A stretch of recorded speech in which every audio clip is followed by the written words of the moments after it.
저번에 선생님 다 보셨을 건데 GBR 할 때는 버티컬을 올릴 때는 인시전을 어디에 거어야 될까요? 인시전을 이거를 이제 버티컬을 올려야 된다면은 크레스트 정중하게 올리면 안 됩니다. 생각을 해보세요, 선생님. 이거를 갖다가 여기다가 인시전을 근다고 하면은 뼈가 올라가는 것 같고 그 다음에 수차하는 곳은 링구알 쪽이 형성될 거예요. 굉장히 불리한 숫자가 되겠죠. 그래서 여기서 한 3mm 정도 버티컬 올리려고 할 경우는 버컬 쪽에 인시전을 거어야 돼요. 그랬을 때 여기다 올라갔을 때 정중앙 부분에 숫자가 만들어질 수 있잖아요. 이해가 되시죠? 네.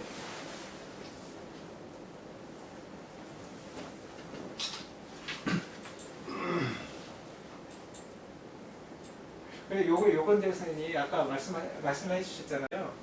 시간이 괜찮나요? 그 익스펜디드 익스터널 인터널 수저 그거 서브 뮤코자 안에 페리오스티움 레이징 있으면 했는데 거기다 더 밑에서 이제 트랜스 뮤코자를 했는데 쉬우니까 했는데 어려워요 사실은 멀리 버리기 전에. 그래서 생각한 게 딤플 수저라는 거 제가 이름을 붙인 거예요. 이렇게 했는데 괜찮게 똑같은 효과가 나오더라고요. 예. 스키매틱한 그림은 없는데 이거 보시면은 이제 이런 경우는 이제 임플란트 신고 바로 할 수가 있죠. 임플란트가 사실은 몸에 다 묻혀야 되지만 여기 얇잖아요. 이런 경우는 나중에 운동 디스턴스 생길 수가 있고 아니면 여기가 페리 임플란트 잘 생기고 리서전 될 수밖에 없어요. 여기는 분명히 보강을 해야 돼요. 이런 곳에는 이런 걸 피하려면 인걸로 많이 씹던지 아니면 더 깊이 심어야 되는데 그러고 보면 여기다 봉그래프트를 하는 게 낫겠죠. 그렇게 근데 또 한 가지 선생님들한테 말씀드리고 싶은 건요. 봉그래프트는 적당히 하면은 결과는 항상 적당히 나와요. 아주 작은 케이스라도 원칙대로 내가 할 거 다 한다는 마음으로 해야 결과가 항상 스테이블하게 똑같은 결과가 나오더라. 이건 어려운 케이스니까 내가 모든 전력을 다 기울여서 할 거야. 이 정도 쉬운 케이스니까 그냥 적당히 할까 하면은 결과가 좋은 결과가 안 나요. 아주 심플한 케이스라고 하더라도 내가 원칙적으로 할 거 다 해서 완벽하게 했다라는 마음이 들어야 결과가 정직하게 나오더라고요. 네. 제 경험은 그렇습니다. 뭐 선생님들, 선배님들도 저보다 잘 아시겠지만은, 네. 그래서 자, 숫자가 두 개가 필요한데 하나는 멤브레인을 홀딩하는 숫자가 필요하고 하나는 텐션 브레이킹하는 숫자가 필요한데 이 서브 뮤코자에서 트랜스 진지발로 통과하는 게 굉장히 어려워서 어떻게 하냐면요. 여기 사진이 있는지 모르겠지만은 여기 보시면 될 것 같아요. 여기서 들어와서 여기 서브 뮤코자로 안쪽에서 뮤코자 밑에 통과하는 게 어려우니까 여기서 빼버려요 바깥으로. 그리고 다시 들어가요 그 자리에서. 그리고 이쪽으로 나와서 빼버려요. 그리고 여기서 다시 집어넣어버려요. 그러면 여기 보조객사로 생기는데 이거 이제 그래서 딤플이라고 불렀는데 이게 똑같은 효과를 주고 여기서 판막을 열어서 그 밑에서 서브 뮤코자로 찾아가지고 바늘을 돌린다는 거 어려운데 여기서 그냥 바깥에서 다 열지 않고 바늘 밑으로 쑥 깊게 빼는 거 어렵잖아요. 그래서 다시 그 자리에 집어넣어 버려요. 그리고 여기서 다시 집어넣고 빼버리고 관통해서 아까 말씀드린 서스펜디드 인터널 익스터널 수초 그리고 이제 뭐 텐션 브레이킹 멤브레인 홀딩 수초 하면은 어렵지 않게 똑같은 결과를 얻었어요. 지금 그렇게 하고 있습니다. 지금. 플라스틱 좋은 그냥 통과시켜가지고 팔 묶어버리는 거죠. 팔라타는 이제 바깥에서 빼서 거기서 묶어버려야 되죠. 나트를 좀 길게 해야 되고 그거는 한 이제 2주 있다가 발사를 해야 되고 아까 말씀드린 것처럼 꼭 수초, 농수 수초를 쓰셔야 돼요. 뒷불 사이의 간격은 뭐 특히 뭐 정해진 건 없습니까? 대충 그냥 씁니까?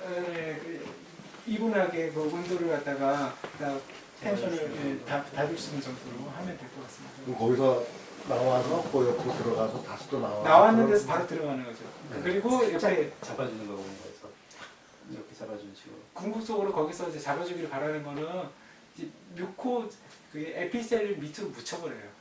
그리고 그쪽에 결국은 나중에 스티트하고 살 때 보면은 상피 쪽에 버컬 쪽에는 없어요. 그 안에서 페리오스티움만 붙들고 있을 거예요 아마 그게. 네.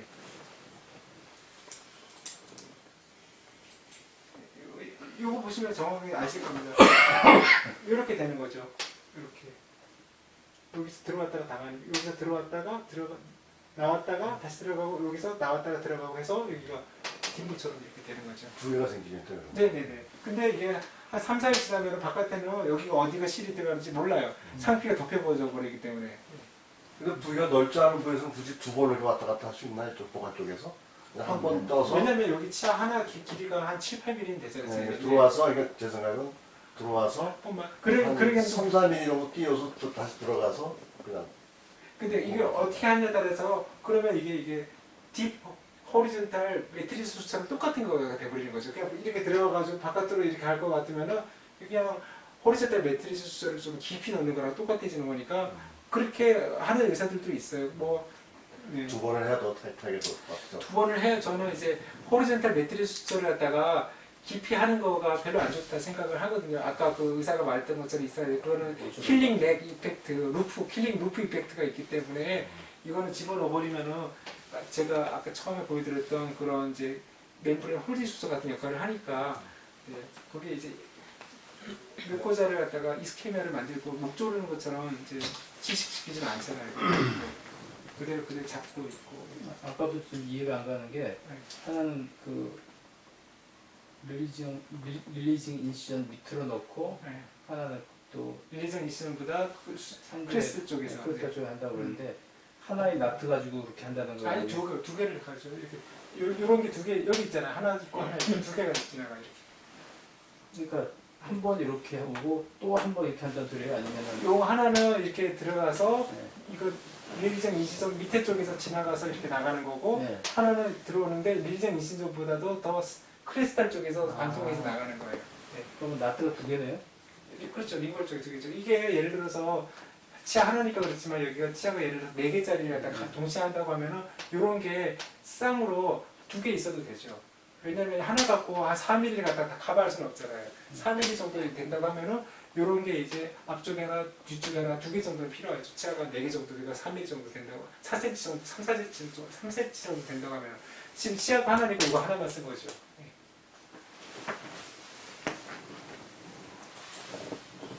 그래서 묶어서 결국은 이제 목표는 그거죠. 안 터지게 하는 거고 그 안에 이제 텐션을 얻게 하는 거고 그 안에 멤브레인이 그래프트 머티리얼 흩어지지 않게 하는 거고 그래서 콤빈이 있잖아요. 콤빈 와서 흩어지지 않고 그대로 모여져 있는 게 보이시니까 그러면 GBR의 원리에 맞는 거고 그래프트는 성공할 수밖에 없는 것이죠. 또 하나 이게 또 조금 다른 이야기인데 턴을 그러면 이런 생각을 해봐서 GBR을 열심히 하는데 기왕 다 인지적 긋고 그 안에서 베이직하고 이제 또 플랩을 갖다 어드밴스 시킨 다음에 결국은 다 꼬매는 건데 뭐하러 그걸 갖다가 째고 있느냐. 예, 터널을 만들어서 그 안에서 다 해버리고 하면은 어차피 다 꾸밀 건데 뭐하러 꾸미고 있느냐 해서 사실은 이제 블라인드 테크닉으로 터널 테크닉을 말하는 논문은 옛날부터 많았어요. 근데 그게 이제 어떤 그룹에서 노하우를 안 밝히기도 하고 자기네 연수 있게 해석을 하기도 하는데 여기서 어려운 거는 뭐냐면요. 여기다가 뼈 이식 이렇게 터널을 만들어서 뼈 이식하는 거 여기다 넣고 아무것도 아니에요. 어렵지 않아요. 근데 저 안에 본그래프트가 흩어지지 않게 하느냐 그게 핵심이란 말이죠. 어떻게 안 흩어지게 하느냐 거기에 대해서 이제 확실하게 방법을 제시 못해주면은요 그런 거죠. 뭐 그냥 뼈 넣어 그리고 흩어지면은 할 수 없고 안 흩어지면 그 가운데 그만큼 뼈가 생기는 거야. 그래서 굉장히 비난하는 그룹도 있어요. 그게 무슨 GBR이냐 그게 유행이지 그리고 그게 양질의 뼈가 될 것 같아 뭐 이렇게 하는 선생님들도 있는데 GBR 원리처럼 여기가 본 그래프트 했는 게 흩어지지 않게 할 수 있는 방법이 있다고 하면은 터널 테크닉이 또 많이 째는 것보다 나을 수 있죠. 근데 서지컬 트라우마는 똑같은 것 같아요. 째가지고 했을 때 스웰링 많이 되고 그렇잖아요. 이것도 스웰링 좀 되고 그래. 그렇지만 좀 편한 거는 수처하는 노력을 피할 수 있고 문도 버려지지 않는 거에 대한 안심감을 얻을 수 있으니까 이렇게 해서 본을 흩어지지 않게 하는 요령을 제가 또 이렇게 찾았는데요. 이거 한번 보시면 선생님도 개념 잡으실 수 있는 동영상인지 모르겠지만 여기다가 이 동영상인데 한번 보시죠.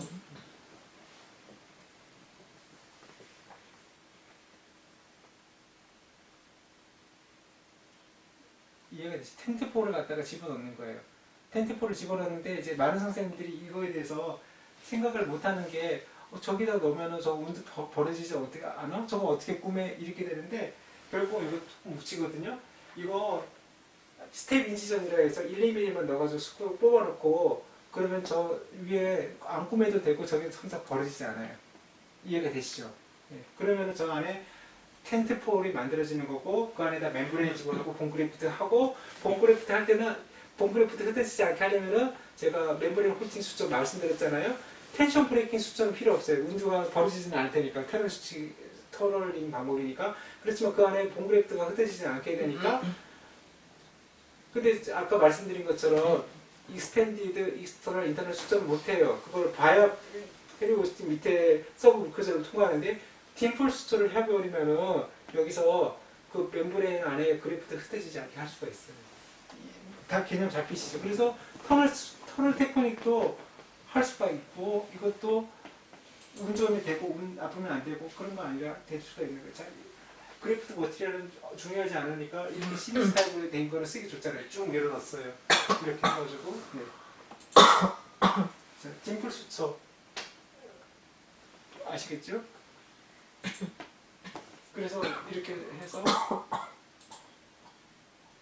나중에 이제 임플란트 넣을 때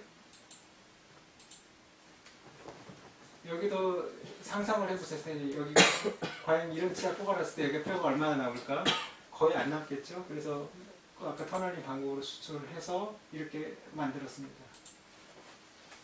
그래서 터널 테크닉의 장점은 이런 것들이 있겠죠. 그리고